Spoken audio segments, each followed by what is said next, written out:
Thanks for listening to Convo with Kyle. My name is Kyle Bell. As a writer, an author, and a journalist, my work has always been about telling stories. But now, I want to tell a different story. I want to tell your story. The goal of this project is to share with you the stories of ordinary people who do extraordinary work. They may be your neighbors, your friends, your coworkers, who want to make their communities and this world a better place for all of us. So let's start a conversation. Joining us today is Cliff Bakehorn, an advocate for mental health care and suicide prevention. Thanks for joining us, Cliff. Thanks for having me, Kyle. I appreciate it. So, Cliff, we've known each other for quite a while. We used to be colleagues on a video game website. But let's just start off by saying that mental health can be a bit of a tricky subject to tackle. It's still taboo in American culture, but it's also a very important topic for us to talk about. Before I ask you about yourself a little bit, Cliff, I wanted to read off a few statistics that would kind of put this whole conversation into context. 18% of Americans have some sort of mental illness, which is defined as a mental, behavioral, or an emotional disorder. And these numbers are coming from the National Institute of Mental Health, and they exclude developmental and substance abuse disorders. Now, one thing that you should note is that this 18% represents people who have been diagnosed within the past year or who are currently suffering from a mental illness. So chronic mental illness is included, but also short-term depression within the past year.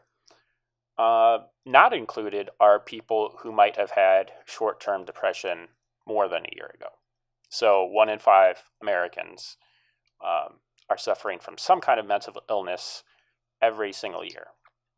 Really, that just shows you, for one, how widespread the issue is. It also shows you that there's a tremendous need for mental health care services. Absolutely. Kind of as you mentioned yourself, in just describing how we find and diagnose and track mental illness as it's, officially stated.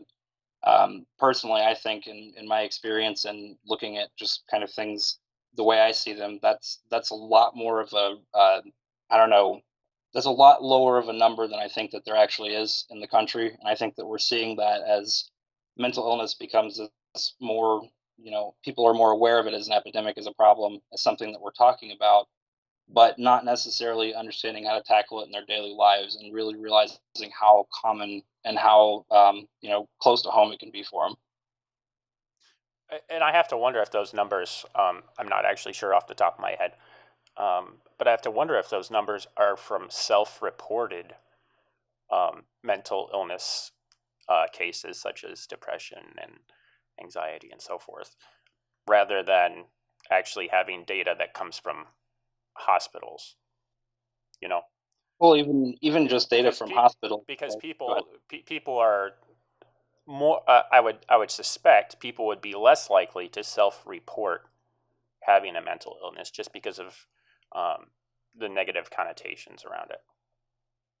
Absolutely. That was actually kind of what I was going to say as well. Is I think that part of the number being low idea is that it's really hard to include all of the cases of people that are really good at hiding it, that don't want to, self-report. They don't want to seek therapy. They don't want to seek treatment. Cases where, one of the big crises from my hometown is the homeless and how mental health affects that situation, and are they being reported? There's a lot of factors at play here where I think that any official number of them is even still hard to completely trust, because I think it's something based on this stigma, based on the way people seem to treat this for themselves and for others.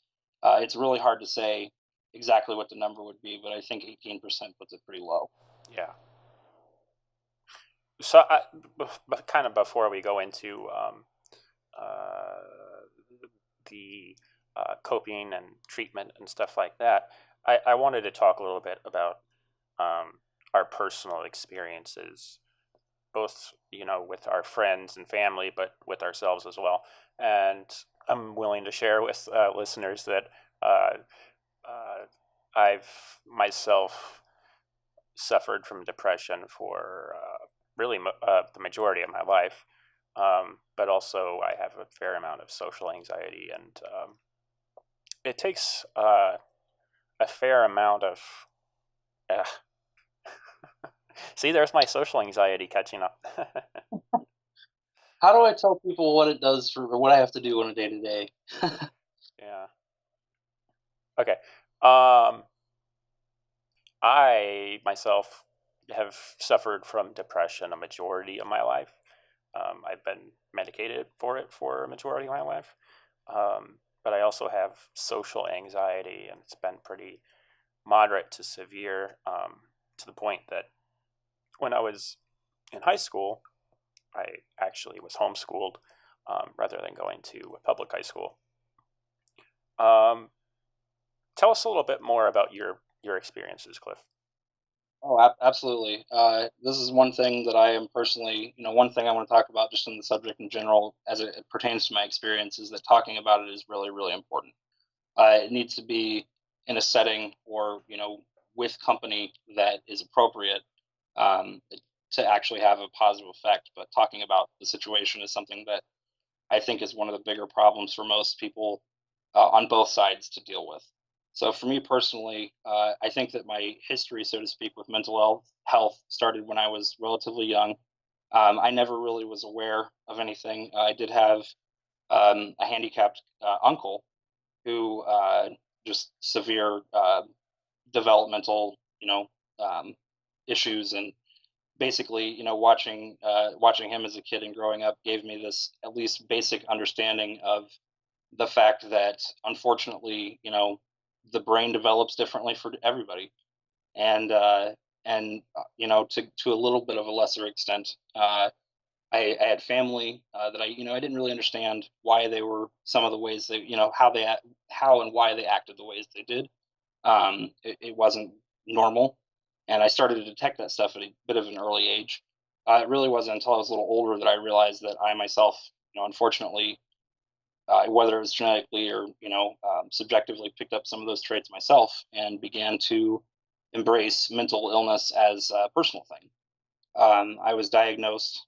Um, I was officially diagnosed about 3 years after I started seeking treatment with a psychologist in 2008. I'm diagnosed bipolar 2 NOS, which is not otherwise specified. I like to think of it as an asterisk that says, no, I don't really know exactly. Yeah.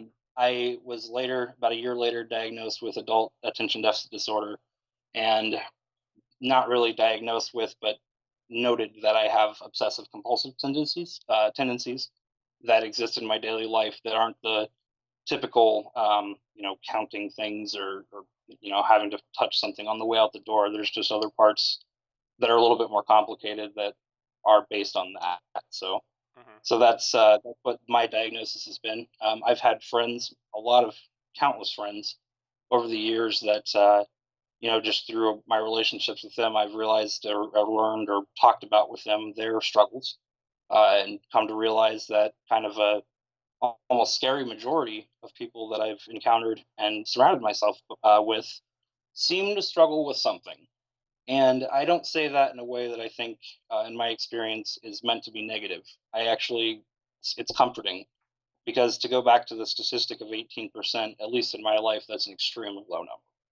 And that has, put me around mental health topics, personal interest in reading about, learning about, taking classes about mental health and mental illness and development. So my interest really started there, and where it's really become something where I want to be a bit more involved. 2 years ago, I lost a very close friend, and and in the media, we continue to see people, famous people, normal people, quote unquote, everyday people that continue to make this mistake or struggle with these issues. And that's something that I want to have a bit of an impact on myself just through my experiences and hopefully others that I learn. I was going to say too, and the passion for mental illness didn't start with my experiences. Actually, it was a struggle and it was a resistance, especially when I was first diagnosed. I was, I think here, 16 years old, I believe. And I actually wasn't diagnosed, but I seek therapy. And basically they were like, yeah, this kid has some issues. Hmm. Um, but it became that part pretty early on. So my experience with and interest in mental health personally and just, I guess, scholarly, uh, basically it started with a struggle, not with the full interest that I have now and understanding. Especially, I was diagnosed when I was younger in 2005, so it wasn't something where I like to agree with it, and I wanted to listen. And I think that's actually one of the things that, over time, luckily, as I got older and I grew up and I wasn't, a teenager, as you grow up and become an adult, you really either need to learn or do learn certain things about life. And a lot of those things crisscross into how you deal with your mental health and taking it seriously and not being a victim. And I guess so, my interest did not start with wanting to read about it. It started with learning how to cope with it. Let me add the caveat here that neither of us are medical professionals, and any listeners should not take any of the content in this podcast as medical advice. But what are some of the coping mechanisms and treatments that you've found effective personally for you, Cliff? Well, with a lot of trial and error, unfortunately, with a lot more of the errors in the beginning, I really started off just trying to escape from dealing with issues, distractions, your video games, excessively being on the internet, reading silly stuff, things like that, where my coping mechanism was just to distract myself from what was going on. I don't always think that that is something that's been negative, but it's led me to realize that you need to have other ones that are actually productive and constructive. Those can be tiny little things. I recently saw a video of a Navy SEAL that was speaking about the importance of making your bed when you wake up in the morning. And it's because little things like that where you set a small goal, you complete that goal. That's a win, at least right there for the day. It already put you ahead a little bit. So productive coping mechanisms like taking care of yourself very well, trying to exercise, socializing to a healthy extent. You can be around good and bad people for this, for dealing with either your own or other people's mental illness problems. Um, so coping can't really be all of that either. I think that there's the issue of having me time, you time, just personal time to actually gather thoughts, think, and allow yourself to do that. A lot of those things take steps, which are kind of coping mechanisms in themselves. You mentioned having a lot of social anxiety, and I think that part of social anxiety is, at least in my experience with a little bit of it, is kind of having to learn that that's not going to stop you from having to do things every day, and you have to learn how to not let that define your actions and who you are. Yeah, and I think one of the things that we do, um, all of us really, is we overthink, and we actually, well, let me just give you an example. If you're giving a speech in public or something, we tend to give ourselves more importance, I guess, than other people actually perceive us as having. The coping mechanisms that you mentioned, I found effective as well. I've taken up exercise is a good way. It's a good way to relieve stress and anxiety. Yeah, so I mean, that's one of the things that I've done personally. Started to take up an instrument, but I mean, I think you also have to really be introspective and be honest with yourself Absolutely, and try to overcome whatever challenges and issues you have head on. absolutely. I think one of the it's kind of one of the things that I try to tell myself to put into perspective life and my place in that. Um, and it's both comforting and terrifying. But I like to say I am one of 7+ billion people on the planet, how important is this really? And not to say that in a way where trivializing issues that people need to actually take seriously. But sometimes when you're in a panic, sometimes when I personally am anxious and feeling, at my worst, it's a lot of times because of this, like you said, kind of expansion and grandiose thought of ourselves and the scope of that in our lives. Where, I mean, a lot of times people don't even really realize what's going on with us, and so they're just going to see how we respond, not what's going on the inside. And that's up to us. Our feelings are up to us to respond to. And again, like you said, to kind of admit that to yourself and to put yourself in that role of control of that is definitely difficult to do, especially in times of great anxiety of crisis. I think one of the difficulties of talking about this topic is the fact that there's still a lot of myths and there are a lot of negative connotations that are attached to it. But as I kind of pointed out in the introduction, um, it's something that really touches close to home for pretty much everybody. And at some point in your life, in all of our lives, people become depressed, people have anxiety. So, I mean, it has an impact on our daily lives, for not just our friends, our family, our neighbors, but ourselves, because whether we suffer from mental illness or not, undoubtedly we come into contact with people who are struggling from it. How do we overcome those social anxieties surrounding mental illness? Well, I think it's a really big challenge and a really big task. One that even just the idea of mental health awareness. I kind of struggled to embrace just that generalization of being aware of mental health, because anybody can be aware after learning or seeing or hearing a YouTube video about it, but it's really a different thing to be alert and be realistic and kind of, whether it's being introspective about yourself or being aware of somebody else, and what's going on with them. I think that's extremely important. I think this probably should be emphasized a little more. The first step to actually getting better and living a more productive life is admitting that you have an issue. Absolutely.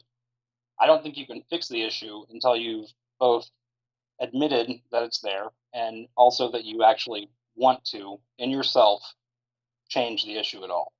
And not only just with coping, but actually treating on a day to day and a long term basis. One of the most difficult challenges is to maintain that drive. And really, for everybody, it can be different how to obtain that drive. For me personally, I have a daughter, and that has given my life a purpose and a drive that I'm very fortunate to have, and I'm very happy to have. And then really, aside from an event like that, which doesn't always impact everybody the same way, there's no shortcut, there's no cheat code. You have to find that purpose yourself sometimes, and that can be really difficult to do as well. And again, to kind of go back to what I was saying before about just the little things on a day-to-day basis, one of the other things that I really believe is that you have to do these things, but even if you have to just make yourself or tell yourself something, if that's the motivation you need, just to do a little better each day, it's worth it. And I think equally important to, being honest with yourself and seeking help when you need it is also having these discussions openly in society, so that we can actually help people and have frank, open, and honest discussions about these topics. What can we do as a society so that we can remove the stigmas and make it easier for people to seek help? So, for the same reason that I think mental health is increasing in its, uh, I guess, in the problematic nature of it with social media, I do think also there are things that are being done to make the to kind of go back on mental health awareness. It has been effective, I do believe, in making people realize I guess, the weight of the issue, the gravity of the situation. And one of the things I think that's been great about this is the acceptance of the idea that somebody is depressed, that somebody is struggling. And I don't think that it's immediately something where when we grew up, you're kind of a sissy. You're to use the masculinity situation in why a lot of men struggle with their emotions. That was the whole concept. And nowadays, I don't really think you see that as much with the younger generation. I don't have a lot of experience around them other than being around brothers and sisters and seeing how they interact, and kind of hearing how they treat different situations like this. And it's a little better than I think how we did, and that gives me a lot of hope for the future and how people will respond to mental illness, and understand that it can be an everyday issue that we can cope with and live with, and not let it rule our lives. And again, I think normalizing it in a constructive way is very important. Understanding that depression has a quite a spectrum that it works on, and being chronically depressed isn't the same as having a bout of depression, or a depressive episode even. People can have a panic attack, a mental breakdown. I think these are, to be honest with you, I think that they're natural parts of human life, especially at different age points in life. And to understand that sometimes people struggle with things a little bit more and some people don't. I think that that's something that we need to continue to understand is, again, the 18%. I just don't. I think it's a little bigger than that. And even if you look at it as like 1 out of 4 people you see every day might be going through something, might have something underneath the surface that you don't see. That's got to be something that we kind of understand and then respond to in every situation, where we're just a little bit more understanding and empathic of people around us because of what they may be dealing with. So, mental health awareness is really significantly more common today than it was in the past, especially in this age of social media. Um, I mean, for instance, I see friends post about suicide prevention on Facebook. What role do you think social media plays in mental health awareness? Well, in mental health awareness, I think that it plays a pretty consistently positive role, at least in the literal sense. In mental health in general, I actually think it plays both a good and bad role, where I do think that a lot of our mental health epidemic and our issues that we're seeing come up so much more commonly with people, I absolutely think they can be attributed to the way that we interact with each other on social media. I think that there are even some mental illnesses, some disorders that have not maybe been created in the rise of social media, but absolutely have taken a different form, to where I think we see things like we're aware of the mental health awareness videos and things that our friends post, but also sometimes, if you notice, a lot of them can be extremely narcissistic, which the entire concept of social media really exacerbates and rewards. And on an emotional level, I think that does some pretty messed up things to people. So where I think a lot of people can be informed and educated through social media about these topics, I think they can also. It's a double-edged sword to where depending on your personal use and your mental health in general, I think that it can also be kind of tricky and dangerous to where sometimes you're not always in reality when you're on social media, and it's a representation of you, but it's not you, and the people you're dealing with as well. And I think that that presents some interesting situations that maybe weren't as common 20 years ago. You know, with the rise of social media, our generation grew up before Facebook and Twitter actually sort of blossomed and became such a huge communication tool. I mean, we had stuff like AOL Instant Messenger and stuff like that, but cyberbullying is really an issue that is talked about a lot today. That wasn't talked about when we were growing up. Well, absolutely. I think that actually, on the specific topic of cyberbullying itself, I think that social media is kind of a breeding ground for it. I'm not a teenager right now, but I would not trade my teenage life for one of a kid now who has Facebook and Instagram and Twitter, and everything they do, they're posting, and someone in their peer group is you know maybe not thinking positively about, and all the possibilities of what leads to depression, and what kind of breeds that, all of these problems, I think is really a lot more simplified just by how prevalent social media is in our lives. You mentioned that we didn't have all of the same basically tools at our disposal, and even if we did have similar ones, AIM and MySpace, for example, obviously not that long ago, but it was still a little bit different. And I think that the way that it has changed to where now everybody has a Facebook, that idea of your mom can see what you're posting on Facebook. That's a little bit different than what we did on MySpace. And I think to a degree that brings out some good and some bad in people. And I mean, the anonymity of the internet, I think, brings out a lot of bad in people.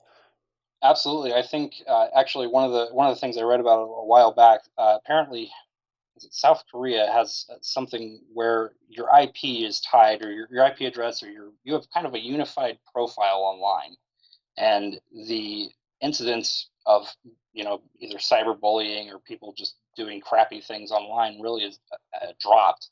And I can't provide any actual statistics of this, but I think it's very relevant, at least to the idea that some people still say and do crappy things in their Facebook, but they're really not as quick to do that if they think that their grandma is going to see it, or if they're going to be held accountable for it Yeah. somehow. And I think that's what makes things, to use not social media but the internet in general, something like 4chan. I've always been extremely opposed to people using this website. Kind of similarly to I don't think people should do heroin. I don't think they should go on 4chan, because I think that it just not only brings out and allows the worst, but encourages it in a way that really can cause some damage. And that's a pretty extreme example. But as social media has gotten to be over the last couple of years, especially politically and in social issues, this kind of echo chamber where we're surrounded by what we kind of present to ourselves, that can get really dangerous. Say if you're a really depressed person that's in the wrong Facebook group, or the wrong message board, forum, anything, to where you can really derail a person, I think, with the wrong kinds of things. And I think that that's it's kind of one of the things that's very freeing and very scary about the internet is nowadays it seems very easy to get trapped in our own worlds that we've created for ourselves, and that doesn't seem to be very conducive for mental health treatment or coping with it. And I don't want to get too much into politics, but it can also lead to radicalization. Absolutely, absolutely. People become surrounded by people with like-minded views, and their Facebook feed or their Twitter is basically just something that confirms everything that they already believe, and it magnifies a lot of the biases that they have. Absolutely. No, actually, kind of go back to where I think that can be dangerous for someone with mental health. Again, part of treatment is kind of wanting to make yourself better, and seeking that kind of reinforcement or support either through your actions or people in your life. If you have a completely anonymous or semi-anonymous group of people on Facebook that make you feel good and don't know you in person, that really doesn't help you. And those things are so shallow in comparison to your actual everyday life, to where again I think that it's a lot of personal responsibility and how much you put into it. But if you're seeking certain things like that kind of confirmation, that kind of support through Facebook or social media, sometimes it can definitely lead you the wrong way, to where when we were talking about different ways to cope or treatment methods, one in my personal life that actually helped quite a bit in a lot of ways, not always, was group therapy. But going to a group, talking to people, having to actually face the issues in person and develop a relationship with people who are going through similar things managed to be an extremely helpful coping mechanism, where at first I wasn't thrilled about it, and before the end of both stints of group therapy I was very pleased with the experience. I would also say that there is a positive side to the technology that we have today. I'll just use myself as an example rather than someone else. So for someone with social anxiety, the internet gives you an opportunity to meet and connect with people that you really otherwise wouldn't have the opportunity to do. You and I, we go back a ways now, but we originally met. Where did we originally meet? It was through a website that you used to work for, I believe. I believe so. I've never actually been entirely clear, to be honest with you. I just know that once we started talking and I started working with you, I Yeah. was thrilled about it, and we became friends from there. Yeah, and I've had so many positive experiences with you. You came up to South Bend and visited with me and my boyfriend. I met my boyfriend on MySpace. It's something. It's about the only thing positive that's come from MySpace. But we have opportunities these days with the technology that we have that our parents didn't have, that our grandparents didn't have. It can be a negative.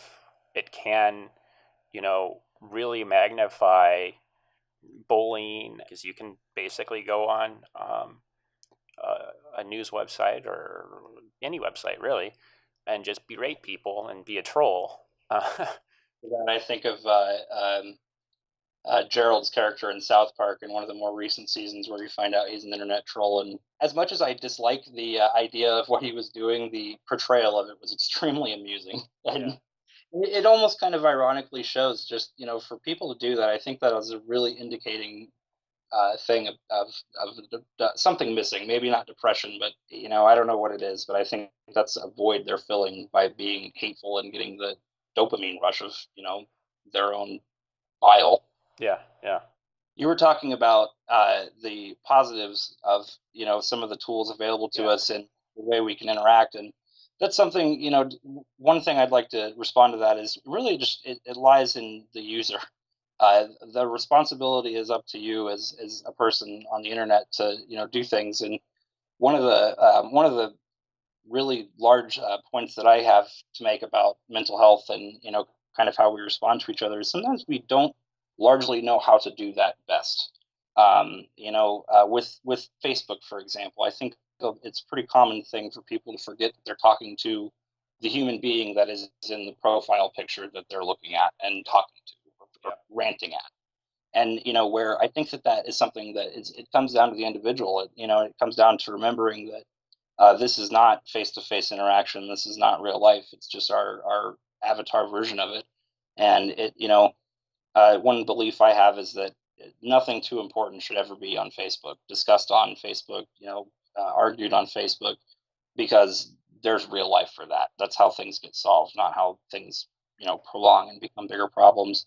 And I think that on a large scale, that's one of the bigger issues why we're seeing more depression. People I don't think are really communicating with each other in a constructive, real way. To where again, I think that just comes down to all of us, really taking stock of how we behave and how we talk to people. I myself am guilty of doing wrong with this, and I've really had to correct this over the years to remember that it is a person, a friend, a family member on the other side. It's not just this representation of whatever they said that I didn't like. And I've never cyberbullied. To my knowledge, I've never done anything where I feel like I was trying to hurt another person. But I've definitely gotten in arguments and things that wouldn't happen normally. And again, whether that's on a small incidental scale or a large scale, I think that kind of changes how we respond to and cope with interpersonal problems that happen to us. I also wanted to talk to you about suicide prevention because I know that's something that you're really passionate about. Absolutely. Suicide is actually the third leading cause of death for young people ages 15 to 24. And each year, 44,000 Americans commit suicide. To add to the statistics as Yeah, well, I yeah, can't give you a number, but one interesting thing that was pointed out to me recently when I was reading about gun-related deaths is that one of the biggest, if not the biggest, contributing factor to gun deaths is suicide. Which I'm not trying to make an argument about guns or gun rights, but it's something that brings up one of the points about suicide prevention. I think is really important is timing and opportunity and prevention through really obvious methods. To where if we have this many people committing suicide just through guns, we really need to think about the mentally ill having access to guns and preventing that from happening, or even in your daily life, trying to not say try to tell people how to live their lives, but maybe coach them away from guns if they're having suicidal problems. and it's not just hurting themselves, but other people as well, because as we've seen just countless times. Absolutely. I'm looking at a New York Times article right now, and I'll link to it in the video below. According to the National Center for Health Statistics, and this is from 2016, the overall suicide rate rose by 24% from 1999 to 2014. In 1999, 29,000 Americans committed suicide. In 2014, that number rose to 42,000. And there's, I mean, the mind spins with reasons for why that might be, but aside from some, let's say, national issues, disastrous things like Katrina and things like 9/11, the financial crisis in 2008, I think that some of those factors may be increasing this, but I'd like to think, with some optimism that times now aren't really that bad. So I think that there's got to be another cause, as kind of we mentioned before, where maybe social media might be something that's really affecting people at a deep level. And on that point, researchers found an increase of 3 times the amount from 1999 of girls who were aged 10 to 24 who had committed suicide. Uh, and this was as of 2014. So that is a very large spike. The article also noted that white middle-aged women had an increase of 80%. So the trends are not good. Well, and they're also not exclusive to really anybody. And I think, again, that brings around the importance of understanding the reality and kind of the gravity of prevention of this, either on a personal or a larger scale, is, I don't like to think of it this way, but I have to imagine on a daily basis I encounter at least one person that is kind of near the end of their rung or their run. You know what I mean? And that, I do have a lot of hope that the mental awareness efforts by people online and just in general will kind of help to make people in the future a little bit more aware of this and a bit better in responding to it. But unfortunately, as you just mentioned, the numbers there that really supports the idea that this is a growing situation, and I think that we have to really look at all the factors. I also do think, and to keep the topic to a minimum because it's in and of itself a really large one, but drug addiction and uh, even just drug treatment for diseases and problems in America, I think is really a huge deal. It's causing a lot more problems outside of just issues related to that, where it has a cascading effect on lives surrounding the individual, and It has an effect on the entire community. absolutely, and really, no better evidence of that than my own community, Bloomington, Indiana, was very recently had a huge spike in heroin overdoses in a 2-week period that killed. I don't want to mess the numbers up here, but it was at least over 30 people in 2 weeks, or at least overdoses that required extreme hospitalization and treatment. There's been such a problem that police officers have had to restrict their use of Narcan, the overdose medication used to treat people going through a heroin overdose, to only officers that have inadvertently either stumbled across meth and had some kind of interaction, or frequently they were putting fentanyl in, not meth, sorry, heroin. Recently, they were putting fentanyl in the heroin, and this is such a powerful chemical that just a dust-sized speck of it, when in contact with the officers, could kill them.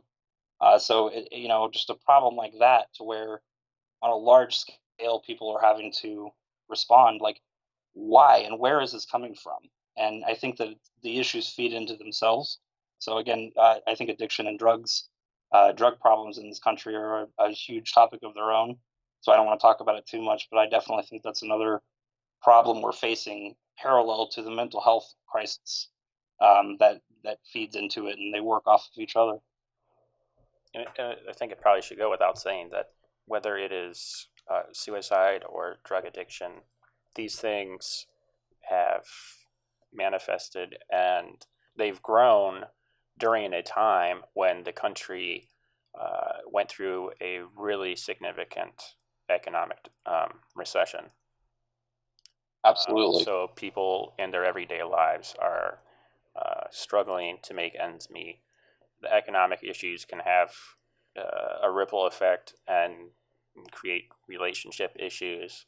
Losing your job can itself cause depression.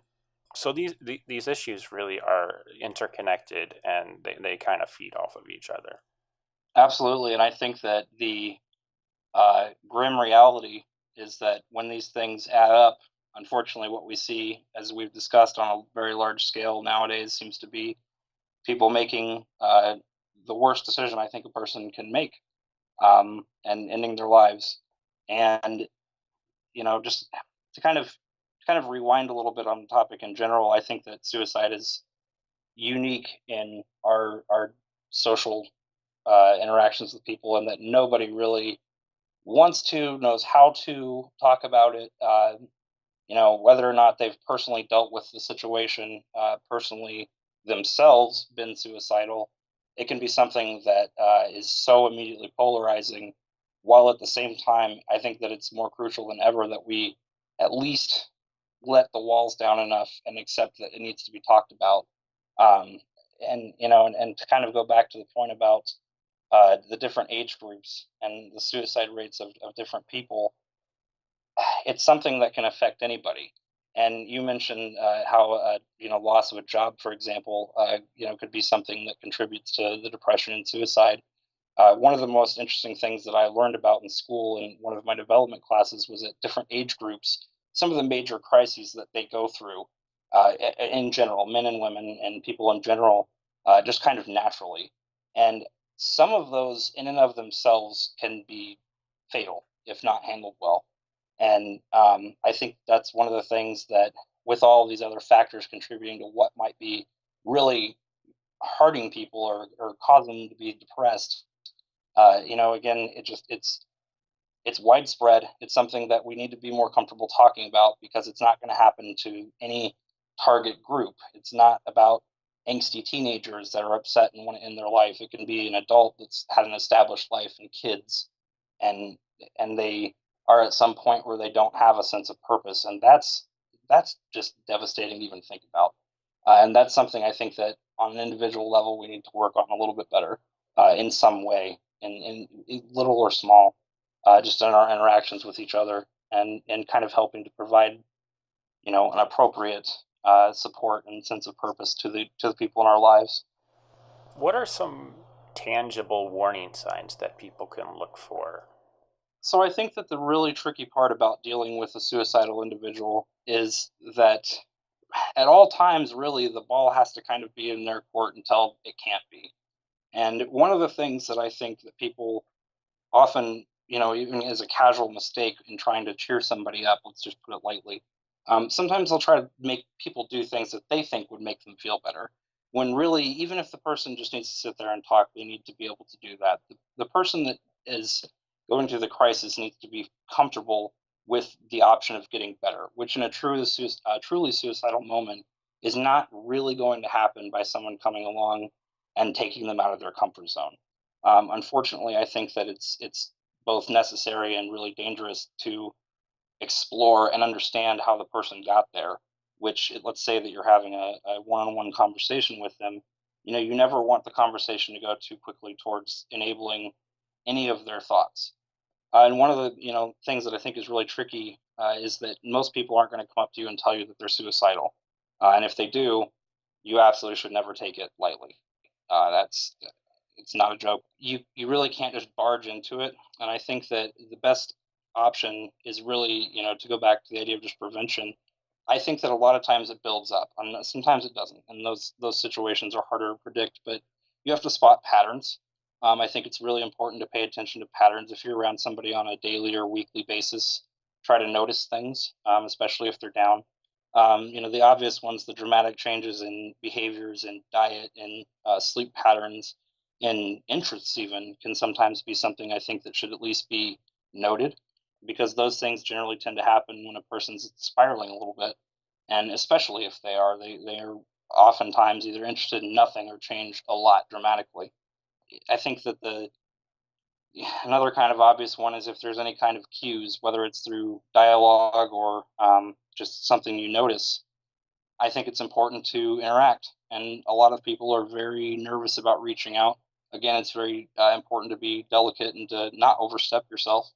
But it's a lot easier to have an uncomfortable conversation than a tragic funeral, and that's unfortunately something that I've experienced myself. And kind of to spot things, you'll always spot things in hindsight, and it is absolutely perfect vision. But it is important to notice things and to keep track. And when time comes to it, actually bring it up and don't point fingers. Don't try to say that you know too much or the person needs to feel comfortable responding. But even I think that the idea of having that conversation generally should show somebody that they care and kind of help to bring them out of the loneliness and the isolation of it all. But again, it's kind of a real task. I think that it takes a lot of paying attention and it takes a lot of care, a lot of effort to notice these things. But if there's no signs beforehand, it's really hard to know that you need to do that. So it's not always easy to spot. So one of the toughest struggles that I've had with the issue of suicide in my personal life was the loss of a very close friend a couple years ago. He committed suicide and in his home, and what's really tragic about the situation, other than the obvious, is just kind of looking back, and what really made me so aware and trying to pay attention to warning signs is even before this happened, there were these bizarre red flags that, knowing my friend the way I did, really told me that something was extremely wrong. Not in a way that it had been before. We had had ongoing situations and really a personal bonding over our mental health struggles together. It was something that really bonded us. And so I see all these signs happening, and some of them I want to be specifically uh, talking about. For example, we were talking about social media earlier. One of the things that I've read is a real telltale sign of suicidal behavior is kind of a surrendering of your things or your interests. And one of the things that my friend did in the weeks leading up to his death was on an almost crazy basis just started posting music that he liked and videos that he liked and everything, almost as if he wanted the world to know everything about him. And I saw this very quickly and was alarmed. And I kind of made a comment to him, and he was a smart guy, and me and him were on the same level with some of this stuff. And I think that he kind of shut down and he really blocked me out because I think he could tell that I knew what was going on. And unfortunately, through still continued efforts, I was not able to use those signs to prevent this from happening. And and the days leading up to it, the last time I saw him, we were talking, and the thought was that he was telling people was that he was really sick and he was in bad health and might not make it. So a couple friends had come into town from out of town. Another warning sign that I've read about is kind of gathering people, and this I also took note of. So in my last discussion with him, I didn't realize would be, I was just talking to him about my daughter, who, again, through our personal stuff, he knew how much of an impact she had made in my recovery and in my treatment of myself. And I tried to really instill in him something I truly believed, which was that he was a father figure to the T. Unfortunately, he had some quirks, but he would have been such a great dad. And I remember trying to tell him, just maybe not like, hey, go have a kid, it'll fix your life. That definitely was not the point. But just trying to make him understand the potential and value that he had in life that he couldn't have even been affected by yet, or that could make him better. And and I didn't buy into that he was sick. I thought there was something else that was wrong, and unfortunately, it was, every phone call I got from then to the end there was me worrying until it finally happened. And I learned something very quickly that, as a survivor of a friend that did this, that you can't stop everything. You can't know everything. You cannot do everything. There is only so much that you can really do short of hog tying a person or, just having complete surveillance over him. And that's one of the hardest things to deal with. But at the end of the day, it really founds my belief that dealing with this, um, there is no one to blame. There should be no anger. There is only the person that made the decision. And it's been a tough loss for me. It's taught me a lot about life. It's really made the value of individuals in my life on an everyday basis so much more apparent. But it's really unfortunate that it took that loss of a person that really truly impacted a lot of people. He did display a lot of signs, and a lot of people um, tried to stop him. And unfortunately, again, you can't control people, you can't force anything. And part of suicide, I think, is opportunity. Unfortunately, he managed to slip in an opportunity to do so.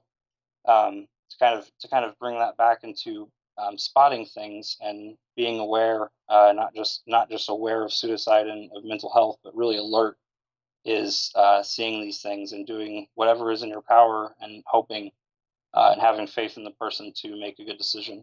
And unfortunately, at the end of the day, that power rests in them.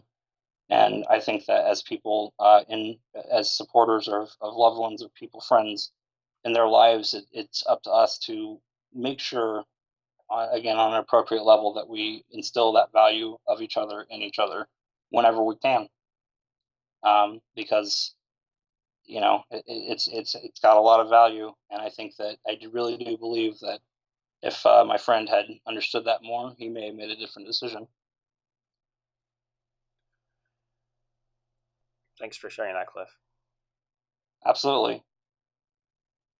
It's really tough, and on a bit more of a personal level, I also have had an attempt, something I'm not uncomfortable sharing, uh, and I was in the hospital, and the craziest coincidence in the world happened. The same night that I was put into the hospital, guess who was there?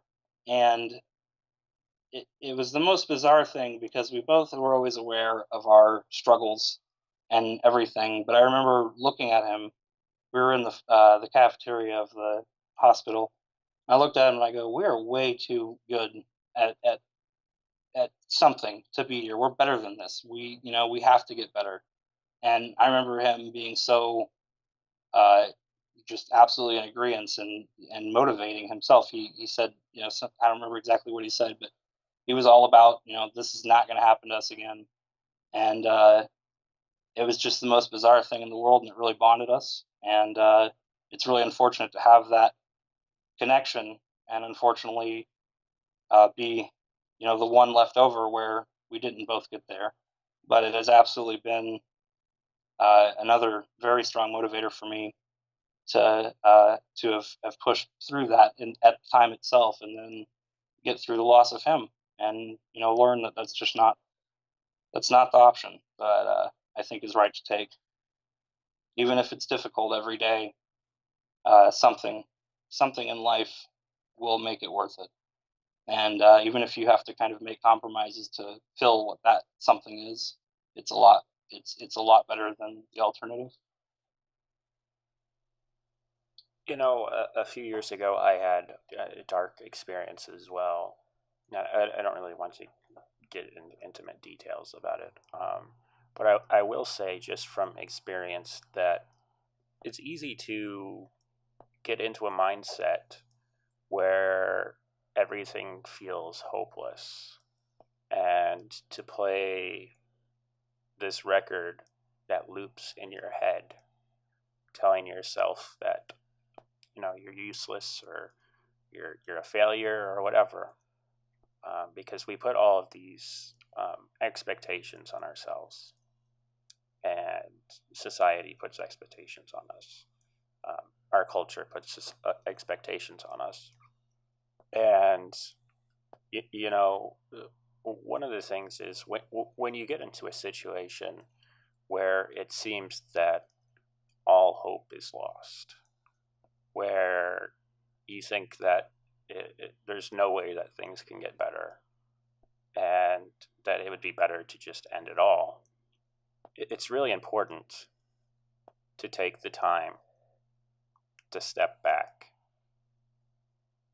and actually think about what you're thinking about doing.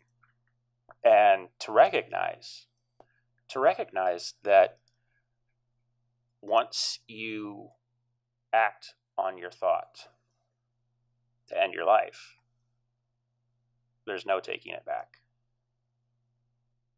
And sorry, this is a pretty emotional topic. Um, No, you're fine by all means. it hits close to home for me. Uh, uh, yeah, that's all I'm gonna say on that. That's completely fine. And kind of earlier we had mentioned in terms of dealing and coping with just mental illness generally, and absolutely with suicide prevention on an individual, personal level.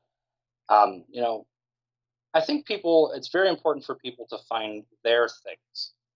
For me, on a daily basis, and coping with all of my different issues, really, I have a few things that make me happy, and they may not be exactly what I wanted them to be in some grandiose teenage idea of how my life was going to be before I got out of high school and had any concept of what life actually was.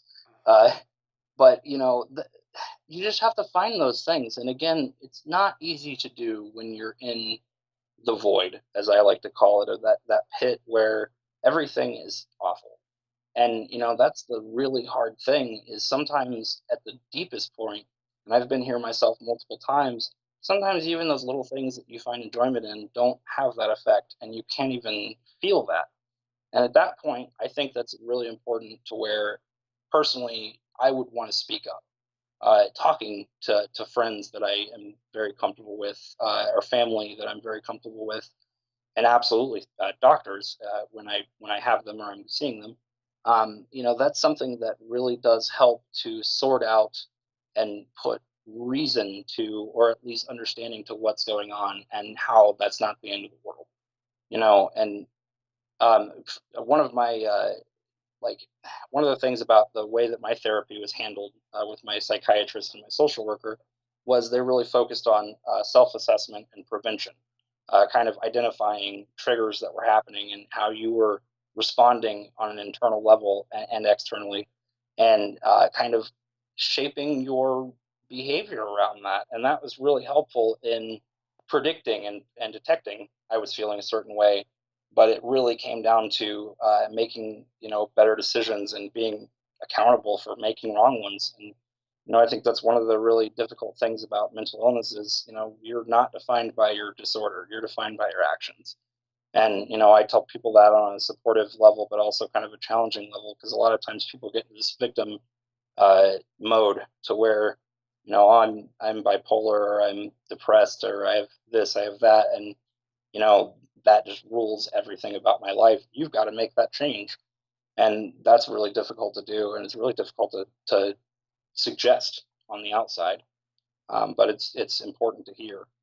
And I think that again, finding the little things that make you just on a day-to-day basis just a little bit happier, I think that has kind of a snowball effect to good things. And that's one of the best ways to cope, is just finding your little things that you can enjoy, as long as they're healthy. I was going to jokingly say, when we talked about coping mechanisms, that drugs are not the answer, and they might make you feel a certain way for a while, but they'll destroy your life in other ways. And that can only be evidenced in how intertwined addiction and mental health are. And I think that there has to be something else. And one of the I like to draw. I get really into music. I almost go into my own headspace when I listen to music sometimes, and I realize that it's this almost medicinal thing, and that those are just some of my little things that help me cope. And you have to have those. Absolutely. It's tough stuff to talk about, and I realized this as I was gathering notes.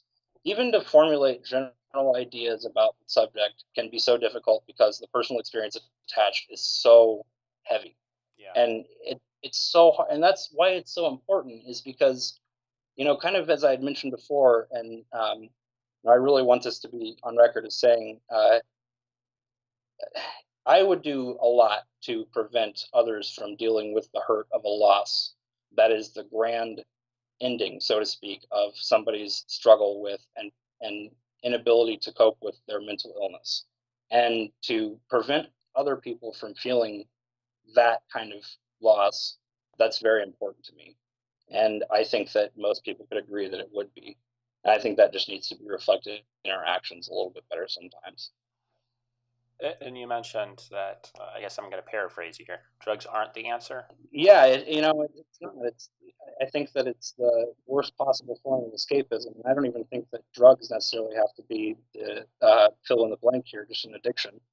It's Yeah. just you supplementing your brain with dopamine to cope with a lack of that, and from some other factor. And I, not to reference South Park again, but no, nobody's ever said it better than this very struggle than the Satan character in the show, talking about how brain chemistry works, about how the pleasure chemical, basically dopamine, the reason why addicts struggle with the things they do and how, and in their lives. And it was very well put. That basically, we've got to fill this void.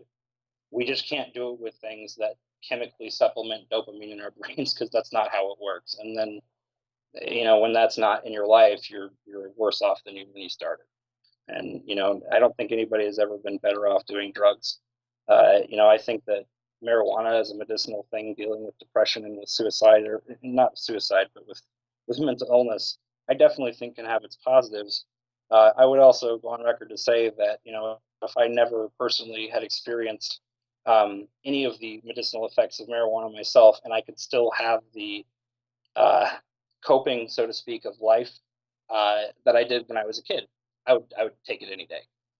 To where I could sit down and have a box of goldfish crackers and watch James Bond movies, and that just took it all away. It's a little more difficult when you're an adult, but as much as I think that drugs might be a temporary fix, it's absolutely, even marijuana, I don't think is always really the answer. I think it's a coping thing, and it's definitely not going to fix anything until you yourself do that. One thing that we haven't talked about actually is, well, and this is part of treatment, and it's not true in all cases, but in some cases it's necessary, and it is something that a lot of people don't like the idea of, and it's medication. Some conditions require medication, period. Uh, Absolutely. and in my case, and I don't mean to be self-centered by keep referring to myself. I'm doing it because it's what I know personally. I think that my experiences on this topic are valuable. Um, Absolutely. but, you know, depression is a chemical imbalance in the brain. And, well, at least long term depression is. Um, and that's only something that's going to be corrected with proper medication. That should be combined with other therapies. That's something that needs to be determined between you and your doctor. It's not right for everyone, and just because you have about depression, you're sad because of the death of a loved one, or you lost a job, or you broke up with your girlfriend, and it doesn't necessarily require medication. But again, it is sometimes necessary, and as we were talking about with the stigmas that are involved, you just have to realize that sometimes we're beyond the capability of helping ourselves, and you have to actually seek out help that are out there to help people. So, on the topic of medicine, this is actually a topic I love to explore, because I am unusually a pretty firm supporter of medication as a component to therapy and to treatment. And that's one of the things I learned in therapy and treatment is, there's never one treatment option that's going to fix everything. And in my belief, you can't really fix everything anyway. But you can really address a lot of different things if you properly and effectively go by medicine, your regimen of medicine, your doctor visits, your psychiatrist or psychologist visits. If you're doing those, if you're doing group therapy, combining these things is extremely effective, I believe, in at least covering the major bases to be able to deal with it. And again, I think that it's kind of a misconception for people, especially early on, if they're not very familiar with mental illness, that you're not going to get cured. It's always going to be a factor of coping until they come up with some crazy brain therapy to fix the problems in the brain at some crazy level that's not going to happen. And we have to combine the resources that we have. And it's absolutely something that most therapists will say early on that, this is not the only thing you need. You might need medicine. You might need an exercise routine. You might need physical therapy. It could be all kinds of things. But with medicine, I think that there is both the problem of overprescribing going on right now for a lot of different reasons, kind of counterbalancing the relevance of medicine as an actual treatment option, and really hurting, or I'm sorry, adding to the stigma that it has. And I think that it's a pretty obvious misconception that there's some kind of miracle pill. Most medicines that you try are going to have some kind of effect that needs to be accounted for or balanced in some other way. Most anti anxiety medications or antidepressants will have some kind of effect on your mood or your energy levels or your appetite. And these will cause other things to happen in your life. And this isn't something that I fault medicine for. It's just kind of another thing that you're trying to cope with the problem in one way. Sometimes you might have to do other things to adjust, and that can be difficult. And also, sometimes it just doesn't work. Not every medicine's for every person. I personally have been put on all kinds of different medications since I was originally seen in 2005, literally over a dozen. And some of them had extremely negative effects. One of them that in one of my worst periods of time, I was prescribed, I'm sure some of you may have heard of, Risperdal. It's a very powerful antipsychotic used for basically dealing with somebody going through a major breakdown. And I was given that just in case. I realized after taking one that it would put me to sleep for over 15, 16 hours at a time. And I couldn't function that way. And when I woke up, I felt dead to the world. I very quickly was asked to be taken off of that. Later, come to find out that it caused the well documented problems with male breast enlargement and other things. So medicine gets a pretty reasonably bad rap sometimes for not working the way it should. I think that's something that you have to explore with yourself and your doctor. Fortunately, we live in a country where the commercials for medicine literally tell you to talk to your doctor about it. Well, do it. If you think it can help you, maybe it will. And if you're not trying to go and abuse drugs, maybe it will do the same. And I think that that's Sometimes it takes, at least for me, to find the right medication, it took years. absolutely Like you said, medications are going to have different effects on different people because we all have different chemistry. But it takes patience and it takes working with your doctor to find the right treatment that will work for you, absolutely. whether that includes medication or not. Well, and I think that for a lot of people, it doesn't have to. Some of the things that especially on a shorter term and non-chronic level, Yeah. or in those situations, medication might not always be necessary. I've also met plenty of people that, in my head, I like to call them normal people that aren't mentally ill, Okay. at least in the long term. That's think of what you want. That's my definition of a normal person. But anyway. I've met a few people that have, on a short term, taken antidepressants, stronger medicine than that. They've been on medication that's usually for ADD, amphetamines, things like that, because they were unmotivated, had no energy. And it's not something that becomes a recurring part of their lives for a long term.